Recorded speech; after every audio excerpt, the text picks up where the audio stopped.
Welcome to the Halftime Podcast, a 15-minute show where two panellists with opposing views must discuss why theirs is the best, and you get to decide the winner. Hello, I'm Danny Cook, and welcome to another episode of Halftime Cuppa's Halftime Podcast. On today's exciting show, I'm very fortunate enough to be joined by our very own Kieran Moss. Hello, Kieran. Hi. How are you today? Not doing too bad yourself? Yeah, I'm not doing too bad either. It's glorious sunshine outside. I don't know if you can see it from your window. Yeah, considering after all the snow, it's certainly been a change of weather. Yeah, it sure has. It's glorious out there, glorious. Anyway, on today's show, Kieran is going to share his views on whether VAR should be used in the Premier League. Now, this comes off the back of some discussions that VAR is going to be introduced into the World Cup, and there's been rumours and reports of it coming into the Premier League, naturally, of course.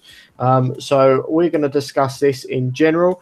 Unlike some previous shows, Kieran's just going to give us all his thoughts and views, and of course, if you have any thoughts and views, leave them in the comment section below. So, Kieran, kick us off. What's the potential benefits of a VAR system being introduced to the Premier League? Well, it clearly helps sometimes when referees get decisions wrong. Everyone's entitled to a mistake now and again, so it will help there.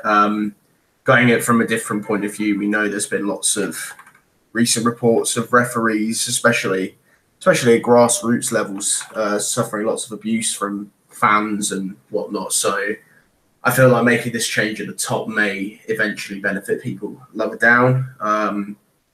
Obviously, there's been controversy surrounding it, but at the heart of it is helping referees rather than hurting their profession. So I can see why people won't want it in the Premier League, but I don't see any reason why it's not a benefit. Okay, that's a fair point.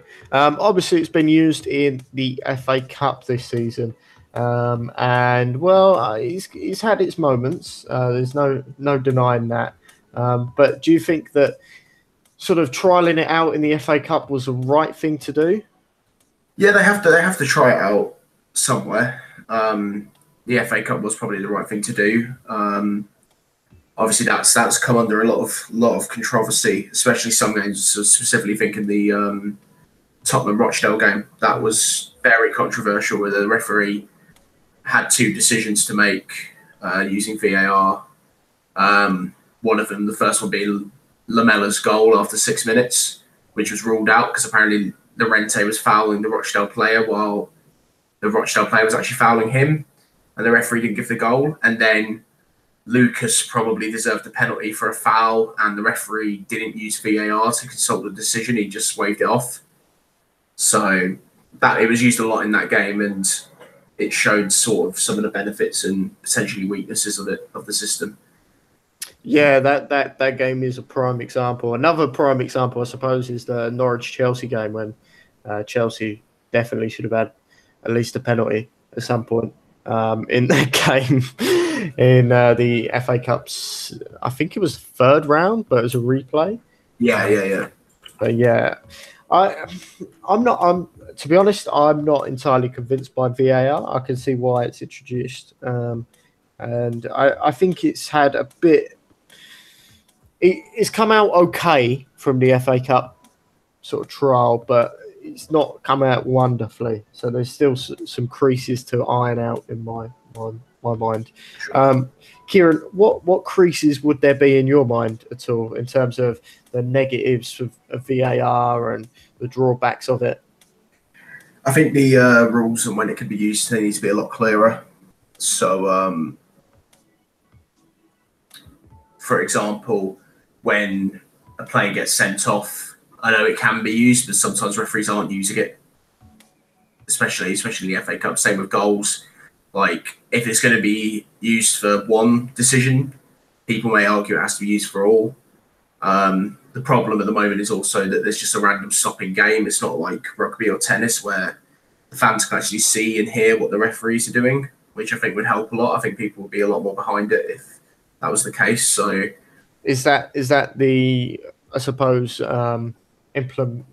something they need to implement? Oh yeah, for sure. Sort of like not a Hawkeye system like they do in cricket as well, where the third umpire, you can see the screen and then they get told whether it's out or not, but then they can hear the commentary as well. So yeah, something like that definitely has to happen.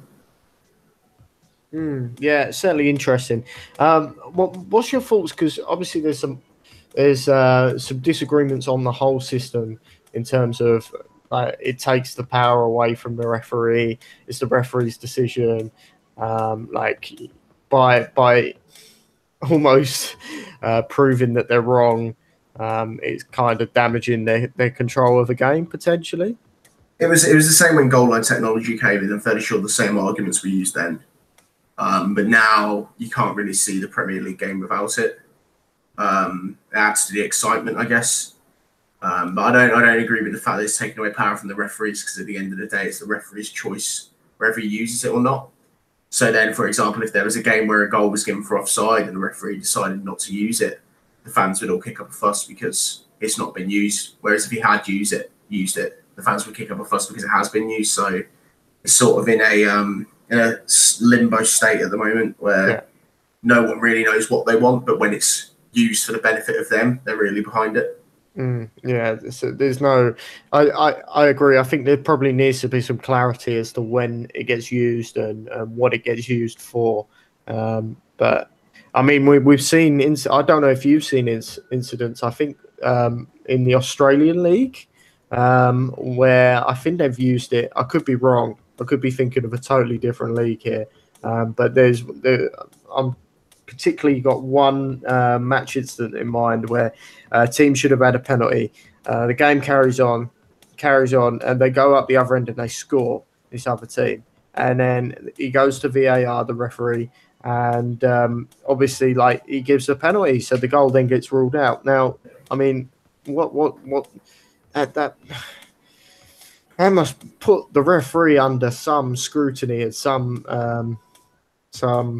an atmosphere or a situation they probably don't really want to be in, to be honest. Yeah, surely if I was the referee in that position, surely it would have made sense to blow the whistle and give the penalty and then check it rather than let the game go on and the other team score, because then that just causes even more controversy. I think the referee's better off stopping the game when he thinks there's been a decision and then checking rather than letting the game go on and potentially causing more problems.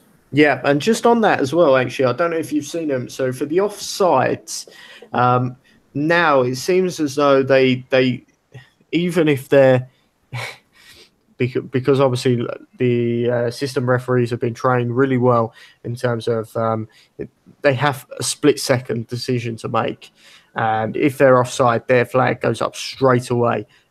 It's a hard enough job as it is. I completely understand that, but there's no in those situations. It seems like under the VAR system, there seems to be no advantage for the attacking team.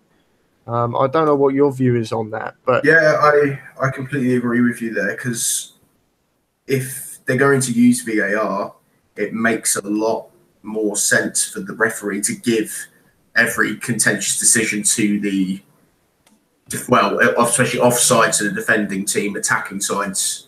If it's a penalty, for example, their best decision is probably to give the penalty and then check. Yeah. I know that damages the flow of the game, but people are going to complain that there might be loads of stoppage time, but it's a simple thing. They see in rugby, when there's a decision, they stop the clock. When there's a break in play, they stop the clock. If football introduced the same thing, you'd get your 90 minutes of game time and you wouldn't have added periods on the end. Yeah, just actually, as you say, the 90 minutes of game time. I can't remember who said it, but someone did say on average, like the Premier League sort of match, a Premier League match has about 67 minutes or 70 minutes worth of actual football match, and the rest is just filled with these gaps.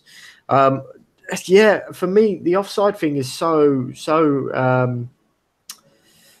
I'm trying to find the right word for this. There's no sort of clarity on it, because, as you say, like if they just play on, and then go back to whether it was offside or not. On a couple of occasions, some teams could have scored a goal, a legitimate goal.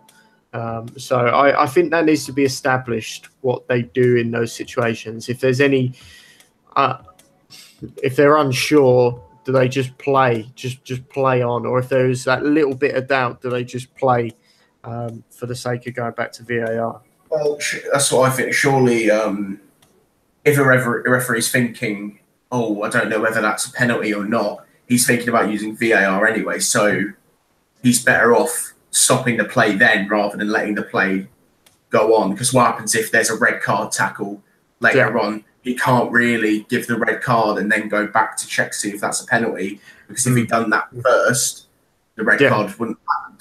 You see, that's the clarity that needs to be given, in my opinion, because you just don't know. And I would think, certainly from a referee's point of view, which I would have going out on a Sunday or a Saturday or whatever, I know that would be like hell, like standing in the middle. You could have it all kicking off because of a decision.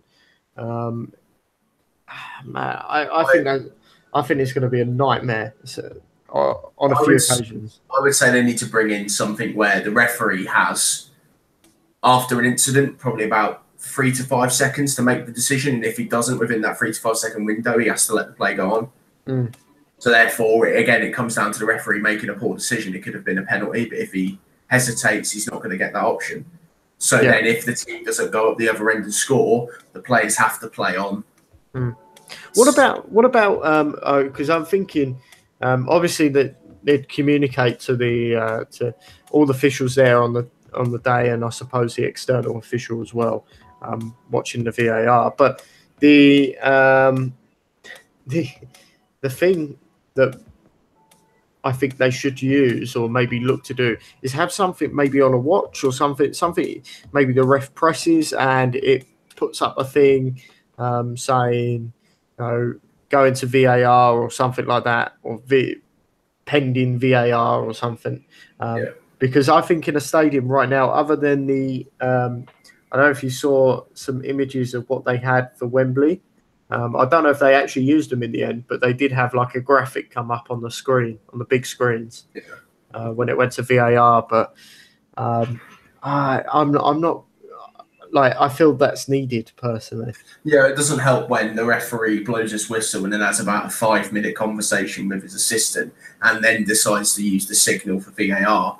Because if he blows his whistle to stop the play, if he doesn't then use VAR and just keeps going, he's going to come under scrutiny for breaking the play up. So he's better off blowing his whistle, using the hand signal, and then going to talk to his because then he can talk to his assistant while the fourth official or whoever, the VAR people, can get their stuff done. And it will be so quicker.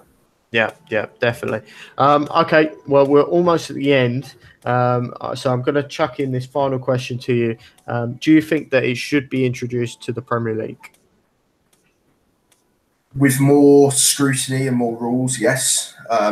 As you said at the beginning, should it be tested in the World Cup? I think the World Cup's such a big event that it's too controversial to test. Especially. Yeah, it's going to be interesting to see how it does there at the World Cup. Yeah, we'll have to see on that one. We're pretty much out of time. I'm just expecting the whistle to go any second now. Fingers crossed. There we go. Excellent. So now is your time to leave your comments, views, questions, or anything else you want to leave us in the comment section below, especially about this topic of VAR. It's a very hot topic, and I'm sure we'll discuss it again. Kieran, I'm sure I'll get you on again sometime, and we'll probably discuss it further down the line. I imagine it'll probably be closer to the World Cup. See if it's progressed since then. But yeah, at the moment it's a bit all over the place. But leave your thoughts obviously in the comment section below, and I'll also chuck in a poll as well so you can vote there. Be sure to check out the various pieces of content we have across our site, as well as our football predictor at halftimecuppa.com. Okay, and a shout out to today's panelist, Kieran Moss. Kieran, how can we follow you on social media? At Kieran Moss 97 on Twitter. Brilliant. And on Twitter as well, at DannyCook1996. I've been your host, Danny Cook, and you've been listening to the Halftime Podcast. Thank you very much, and goodbye.